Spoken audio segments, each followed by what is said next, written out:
तर मुंबई गोवा महामार्गावर पडलेले खड्डे आणि महाड येथील दुर्घटनास्थळी सुरू असलेला शोध याच्यामध्ये अडथळा निर्माण होऊ नये यासाठी मुंबई गोवा महामार्गावरची अवजड वाहनांची वाहतूक बंद करण्यात आली आहे। कोकणामध्ये जाणारी वाहने अन्य मार्गाने वळवण्यात आली आहेत। अवजड वाहने मध्येच बंद पडली तर मदत कार्यामध्ये अडथळा येऊ शकतो, त्यामुळे मदत कार्यात ही वाहने अडकण्याची भीती असल्यामुळे हा निर्णय घेण्यात आला आहे। ही माहिती दिली आहे रायगडच्या जिल्हाधिकारी शीतल उगले यांनी।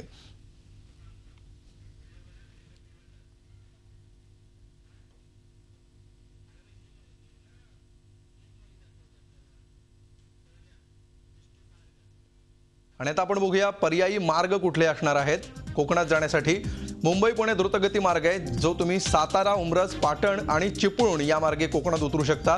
त्याचबरोबर सातारा, कोल्हापूर, राधानगरी मार्गे देखील तुम्ही कणकवलीमध्ये जाऊ शकता। तर सातारा, कोल्हापूर आणि आंबोली घाटातून तुम्ही सावंतवाडीला उतरू शकता। असे 3 पर्यायी मार्ग देण्यात आलेले आहेत।